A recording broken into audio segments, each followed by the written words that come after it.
नमस्कार दोस्तों, कैसे हो आप लोग। उम्मीद करते हैं बढ़िया होंगे। दोस्तों, यूपी लेखपाल 2026 का जो एग्ज़ाम है वो 21 मई से है, जिसमें अभी 44 से 45 दिन बचे हैं। तो हमने अपने चैनल पर 8 अप्रैल से ही इतिहास का प्रैक्टिस सेट शुरू कर दिए हैं। ठीक है, जो डेली शाम 8 बजे आपकी क्लास शुरू होगी। और वे केवल यही प्रश्न होंगे, मतलब वे केवल वही प्रश्न होंगे जो प्रीवियस ईयर में पूछे गए हैं। तो कल हमने प्राचीन इतिहास का चैप्टर नंबर 1 सिंधु घाटी सभ्यता को पढ़ चुके थे। आज हम पढ़ेंगे चैप्टर नंबर 2 वैदिक सभ्यता। तो चलिए शुरू करते हैं। देखिए देखिए, यह 21 में पूछा हुआ है, यानी पेट 21 में पूछा हुआ है। लेखपाल 15 में पूछा हुआ है। वनरक्षक 19 में पूछा हुआ है। प्रश्न क्या है, सबसे प्राचीन वेद कौन सा है। आपका ऑप्शन है सामवेद, यजुर्वेद, अथर्ववेद या फिर ऋग्वेद। तो आपका सही उत्तर होगा क्या, ऋग्वेद होगा। ठीक है, देखिए ऋग्वेद विश्व का सबसे प्राचीन ग्रंथ है। इसमें 10 मंडल हैं, 1028 सूक्त हैं और लगभग 10,462 ऋचाएँ हैं। यह देवताओं की स्तुति से संबंधित है। ठीक है, प्रश्न नंबर 2 देखिए, यह कनिष्क सहायक 18 में पूछा हुआ है, स्टेनोग्राफर 16 में पूछा हुआ है।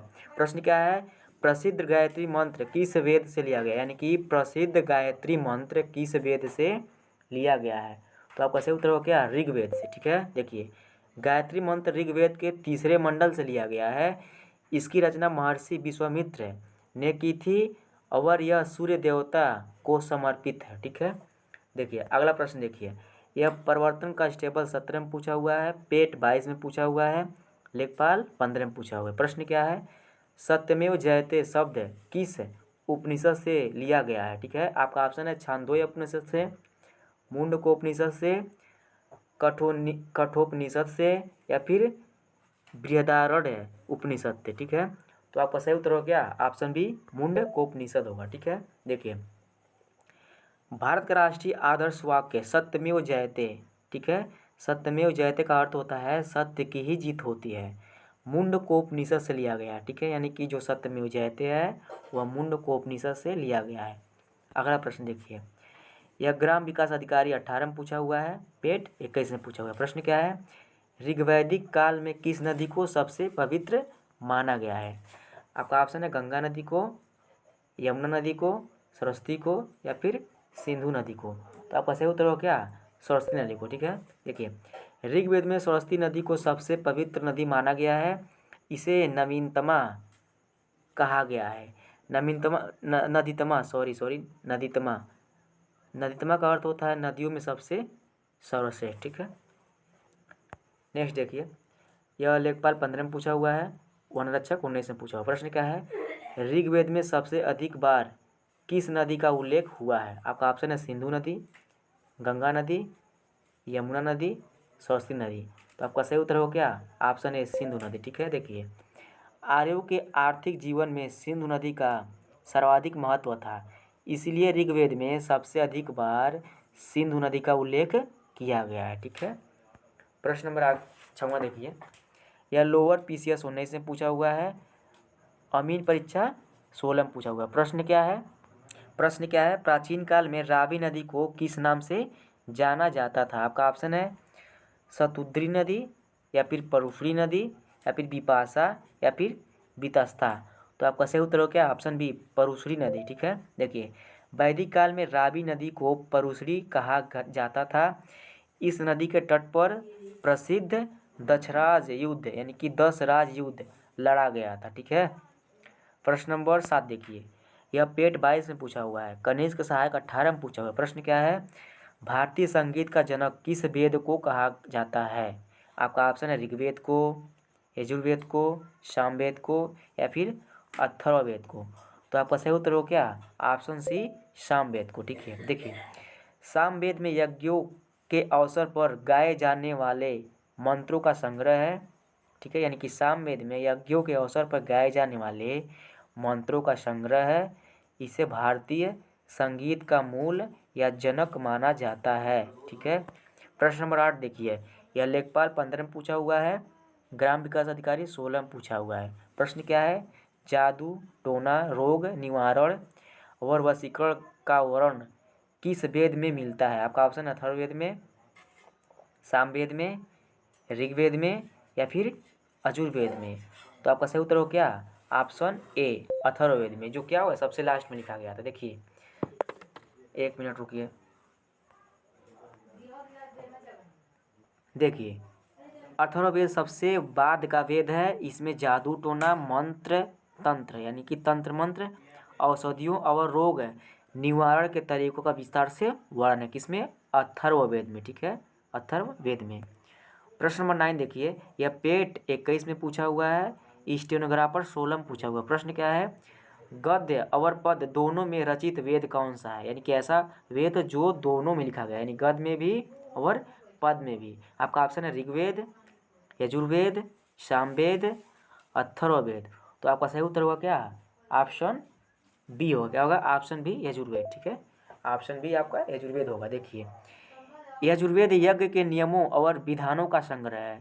यह एकमात्र ऐसा वेद है जो गद्य और पद्य दोनों में लिखा हुआ है, ठीक है, इसको ध्यान रखिएगा। प्रश्न नंबर 10 देखिए, यह प्रवर्तन कांस्टेबल 17 में पूछा हुआ है, वन रक्षक 19 में पूछा हुआ है। प्रश्न क्या है? उत्तर वैदिक काल में किस देवता को सर्वोच्च स्थान प्राप्त हो गया था? ठीक है, तो देखिए आपका ऑप्शन है इंद्र को, अग्नि को, वरुण को या फिर प्रजापति को। तो आपका सही उत्तर हो क्या ऑप्शन डी प्रजापति, ठीक है। देखिए ऋग्वैदिक काल में इंद्र प्रमुख देवता थे, यानी कि ऋग्वैदिक काल में इंद्र क्या थे? प्रमुख देवता थे। लेकिन उत्तर वैदिक काल आते आते सृष्टिकर्ता प्रजापति को सर्वोच्च देवता का स्थान मिल गया, ठीक है, इसको ध्यान रखिएगा। यानी कि उत्तर वैदिक काल में इंद्र प्रमुख देवता थे, लेकिन उत्तर वैदिक काल आते आते क्या हो गया? हमारे सर्वोच्च देवता प्रजापति हो गए, ठीक है, ध्यान रखिएगा। अगला प्रश्न देखिए, यह लेखपाल 15 में पूछा हुआ है, पेट 22 में पूछा हुआ। प्रश्न क्या है? ऋग्वैदिक काल में अघन्या शब्द का प्रयोग किसके लिए किया गया है? ठीक है, यानी कि जो ऋग्वैदिक काल में अघन्या शब्द का प्रयोग किसके लिए किया गया है? अघन्या मतलब होता है वध न करने योग्य, ठीक है, वध न करने योग्य। तो आपका ऑप्शन है ब्राह्मण को, गाय को, स्त्री को, घोड़ा को। तो आपका सही उत्तर हो क्या? गाय को, ठीक है, ऑप्शन भी गाय को होगा। देखिए वैदिक काल में गाय को पवित्र, बहुत पवित्र माना जाता था। गाय को अघन्या यानी कि 9 मारे जाने वाला पशु की श्रेणी में रखा गया था, ठीक है। अगला प्रश्न देखिए, यह लेखपाल 15 में पूछा हुआ है, ठीक है। नलकूप चालक 16 में पूछा हुआ है। प्रश्न क्या है? प्राचीन काल में झेलम नदी को किस नाम से जाना जाता था? आपका ऑप्शन है वितस्ता, अस्किनी, बिपाशा या फिर सदा नीरा। तो आपका सही उत्तर हो क्या ऑप्शन ए होगा। क्या होगा? वितस्ता। क्या होगा? वितस्ता, ठीक है। देखिए झेलम नदी का ऋग्वैदिक नाम वितस्ता था, ठीक है, जो झेलम नदी है उसका ऋग्वैदिक नाम वितस्ता था। इसी नदी के किनारे सिकंदर और पोरस का प्रसिद्ध युद्ध, ठीक है, हुआ था, ठीक है। यानी कौन सा युद्ध? पोरस का प्रसिद्ध युद्ध, जिसको बोलते हैं हाई डेस्पिज का युद्ध, ठीक है, हाई डेस्पिज का युद्ध बोलते हैं इसको। अगला प्रश्न देखिए, यह लोअर पीसेस 19 में पूछा हुआ है, पेट 21 में पूछा हुआ। प्रश्न क्या है? ऋग्वेद के किस मंडल में शूद्र का उल्लेख पहली बार मिलता है? आपका ऑप्शन है 7वें में, 8वें में, 9वें में या फिर 10वें में। तो आपका सही उत्तर हो क्या? ऑप्शन डी 10वें में, ठीक है। देखिए ऋग्वेद के 10वें मंडल के पुरुष सूक्त में पहली बार चारों वर्णों यानी कि ब्राह्मण, क्षत्रिय, वैश्य, शूद्र की उत्पत्ति का वर्णन मिलता है। यानी किसमें? पुरुष सूक्त में पहली बार चारों वर्णों यानी कि ब्राह्मण, क्षत्रिय, वैश्य, शूद्र की उत्पत्ति का वर्णन मिलता है, ठीक है। अब देखिए प्रश्न नंबर 14 देखिए, यह कनिष्क सहायक 18 में पूछा हुआ है, वन रक्षक 19 में पूछा हुआ। प्रश्न क्या है? वैदिक काल में यौ किसे कहा जाता था? यानी कि वैदिक काल में यौ किसे कहा जाता था? आपका ऑप्शन है चावल को, जौ को, गेहूं को, चना को, ठीक है। आपका ऑप्शन है चावल को, जौ को, गेहूं को, चना को।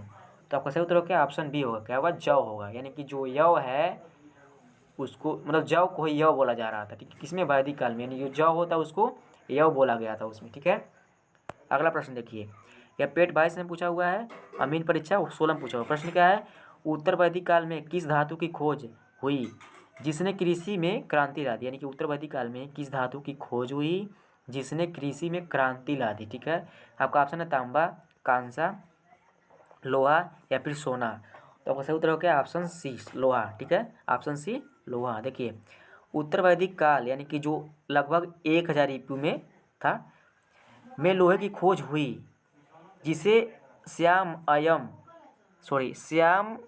अयस, ठीक है, जिसे यानी कि उत्तर वैदिक काल में लगभग 1000 ईपू की बात कर रहा है में लोहे की खोज हुई, जिसे हम श्याम अयस या क्रिस अयस कहा जाता था। इसने जंगलों की सफाई और कृषि का विकास में मदद की। ठीक है, देखिए अगला प्रश्न देखिए, यह लेखपाल 15 में पूछा हुआ है, प्रवर्तन कांस्टेबल 17 में पूछा हुआ। प्रश्न क्या है, ऋग्वैदिक का कौन सा मंडल पूर्णतः सोम देवता को समर्पित है? यानी कि ऋग्वैदिक का कौन सा मंडल सोम देवता को समर्पित है, पूर्णतः समर्पित है? ठीक है, आपका ऑप्शन क्या है, 7वां मंडल, 8वां मंडल, 9वां मंडल या फिर 10वां मंडल। तो आपका सही उत्तर हो गया ऑप्शन सी 9वां मंडल। ठीक है, ऑप्शन सी 9वां मंडल। देखिए ऋग्वैदिक का 9वां मंडल पूरी तरह से सोम देवता यानी कि सोम देवता को हम बोलते हैं वनस्पतियों की देवता, सोम देवता को बोलते हैं वनस्पतियों की देवता को समर्पित है। सोम एक पेय पदार्थ भी था। सोम क्या था, एक पेय पदार्थ भी था यानी पीने वाला पदार्थ भी था, जो यज्ञों में पिया जाता था, यानी कि यह करते वक्त पिया जाता था। प्रश्न नंबर 70 देखिए, यह ग्राम विकास अधिकारी 18 में पूछा हुआ है, पेट 21 में पूछा हुआ। प्रश्न क्या है, उपनिषद पुस्तकें मुख्य रूप से किस विषय पर आधारित हैं? ठीक है, आपका ऑप्शन है योग पर, दर्शन पर, विधि पर या फिर धर्म पर। तो आपका सही उत्तर क्या, ऑप्शन बी सही होगा। क्या होगा, दर्शन पर। ठीक है, देखिए उपनिषद भारतीय दर्शन का मुख्य स्रोत है। इन्हें वेदांत यानी कि वेदों का अंत भी कहा जाता है, जिसमें आत्मा, परमात्मा और संसार के गूढ़ रहस्यों पर चर्चा है। ठीक है, इसमें क्या है, जिसमें आत्मा, परमात्मा, संसार के गूढ़ रहस्यों पर चर्चा हुई है इसमें। ठीक है, ध्यान रखिएगा। अगला प्रश्न देखिए, यह स्टेनोग्राफर 16 में पूछा हुआ है, राजस्व लेखपाल 15 में पूछा हुआ। प्रश्न क्या है, सभा और समिति प्रजापति के 2 पुत्रियां थी, इसका उल्लेख किस वेद में मिलता है? यानी कि सभा और समिति प्रजापति की 2 पुत्रियां थी, इसका उल्लेख किस वेद में मिलता है? आपका ऑप्शन है ऋग्वेद में, यजुर्वेद में, सामवेद में, अथर्ववेद में। तो आपका सही उत्तर हो क्या, ऑप्शन डी अथर्ववेद में। ठीक है, किसमें होगा, अथर्ववेद में। देखिए अथर्ववेद में राजनीतिक संस्थानों यानी कि सभा मतलब कुलीन लोगों की संस्था, ठीक है, कुलीन लोगों की संस्था, और समिति मतलब क्या, आम जनता की संस्था। ध्यान रखिएगा, सभा माने कुलीन लोगों की संस्था और समिति माने आम जनता की संस्था, जो आम जनता, ठीक है, को प्रजापति की पुत्रिया कहा गया है। ठीक है, को प्रजापति की पुत्रिया कहा गया है। अगला प्रश्न देखिए, यह पेट 22 में पूछा हुआ है, वनरक्षक 19 में पूछा हुआ। प्रश्न क्या है, वैदिक साहित्य में बलि शब्द का क्या अर्थ था? यानी कि वैदिक साहित्य में बलि शब्द का क्या अर्थ था? आपका ऑप्शन है पशुओं को बलि देना, राजा द्वारा प्रजा से लिया जाने वाला स्वेच्छा कर, या फिर युद्ध में लूटा गया धन, या फिर व्यापारियों पर लगने वाला टैक्स। तो आपका सही उत्तर हो क्या, ऑप्शन बी होगा। क्या होगा, राजा द्वारा प्रजा से लिया गया स्वेच्छा कर। ठीक है, लिया जाने वाला स्वेच्छा कर होगा। ठीक है, अगला प्रश्न देखिए, यह लोअर पीसीएस 19 में पूछा हुआ है, कनिष्क सहायक 18 में पूछा हुआ। प्रश्न क्या है, प्राचीन काल में चिनाब नदी को किस नाम से पुकारा जाता था? यानी कि जो चिनाब नदी था प्राचीन काल में किस नाम से पुकारा जाता था? आपका ऑप्शन है अस्किनी, वितस्ता, परुश्री, बिपाशा। तो आपका सही उत्तर हो क्या, ऑप्शन ए होगा, अस्किनी। ठीक है, देखिए वैदिक साहित्यों में चिनाब नदी को अस्किनी कहा गया है, इसी प्रकार ब्यास नदी को बिपाशा कहा गया है। ठीक है, यानी कि चिनाब नदी को अस्किनी और ब्यास नदी को बिपाशा कहा गया। अगला प्रश्न देखिए, यह ग्राम विकास अधिकारी 16 में पूछा हुआ है, पेट 21 में पूछा हुआ है। प्रश्न क्या है, वेदांत की कुल संख्या कितनी है? ठीक है, आपका ऑप्शन है 4, 6, 18 या फिर 108। आप तो सही उत्तर होगा क्या, ऑप्शन बी 6। क्या होगा, ऑप्शन बी 6 होगा। देखिए वेदों को भली भांति समझने के लिए 6 वेदांगों की रचना की गई है, शिक्षा, कल्प, व्याकरण, निरुक्त, छंद और ज्योतिष। ठीक है,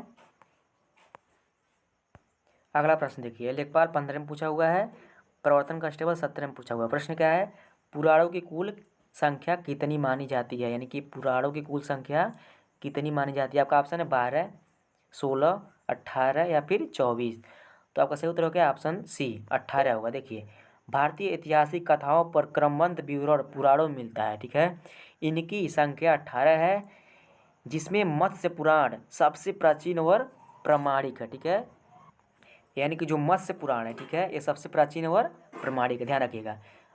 अगला प्रश्न देखिए, यह पेट 21 में पूछा हुआ है, स्टेनोग्राफर 16 में पूछा हुआ है। प्रश्न क्या है, आर्य भारत में सबसे पहले कहाँ आकर बसे थे। आपका ऑप्शन है सप्त सिंधु प्रदेश में, गंगा यमुना दोआब में, ठीक है, नर्मदा घाटी पे या फिर विंध्य क्षेत्र में।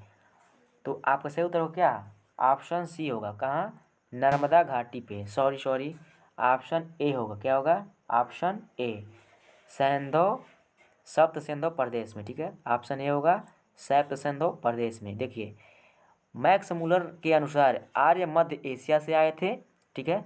वे भारत में सबसे पहले पंजाब और अफगानिस्तान के सप्त सिंधु यानी कि 7 नदियों वाले, सप्त सिंधु मन होता है 7 नदियों वाले क्षेत्र में बसे थे, ठीक है। सबसे पहले कहाँ पे आए थे, सप्त सिंधु प्रदेश यानी कि 7 नदियों वाले क्षेत्र में, जैसे पंजाब और पाकिस्तान, ठीक है, सॉरी अफगानिस्तान, पंजाब और अफगानिस्तान, ठीक है। अगला प्रश्न देखिए, यह वीडियो 18 में पूछा हुआ है, पेट 22 में पूछा हुआ। प्रश्न क्या है, शतपथ ब्राह्मण किस वेद का ब्राह्मण ग्रंथ है, ठीक है। यानी कि शतपथ ब्राह्मण किस वेद का ब्राह्मण ग्रंथ है। आपका ऑप्शन है ऋग्वेद, सामवेद, यजुर्वेद, अथर्ववेद। तो आपका सही उत्तर हो क्या, ऑप्शन सी यजुर्वेद होगा, क्या होगा, ऑप्शन सी यजुर्वेद। देखिए, शतपथ ब्राह्मण शुक्ल यजुर्वेद का ब्राह्मण ग्रंथ है, यानी कि शतपथ ब्राह्मण शुक्ल यजुर्वेद का ब्राह्मण ग्रंथ है। यह सभी ब्राह्मण ग्रंथों में सबसे प्राचीन और बड़ा है। इसमें कृषि कर्मकांडों का विस्तार से वर्णन है, ठीक है, इसमें कृषि कर्मकांडों का विस्तार से वर्णन है। अगला प्रश्न देखिए, यह लेखपाल 22 में पूछा हुआ है, कनिष्क सहायक 18 में पूछा हुआ। प्रश्न क्या है, न्याय दर्शन के प्रवर्तक किसे माना जाता है, यानी कि न्याय दर्शन के प्रवर्तक किसे माना जाता है। आपका ऑप्शन है महर्षि कपिल को, महर्षि गौतम को, महर्षि पतंजलि को, महर्षि कणाद को, ठीक है। तो आपका सही उत्तर हो गया ऑप्शन बी महर्षि गौतम को, ठीक है। देखिए, न्याय दर्शन के प्रवर्तक महर्षि गौतम यानी कि जिन्हें बोलते हैं अक्षपाद गौतम, ठीक है। इसी प्रकार सांख्य दर्शन के कपिल मुनि और योग दर्शन के महर्षि पतंजलि है, ध्यान रखिएगा। न्याय दर्शन के कौन है प्रवर्तक, महर्षि गौतम ही है, और सांख्य दर्शन के कौन है, कपिल मुनि है, और योग दर्शन के कौन है, महर्षि पतंजलि है, ठीक है।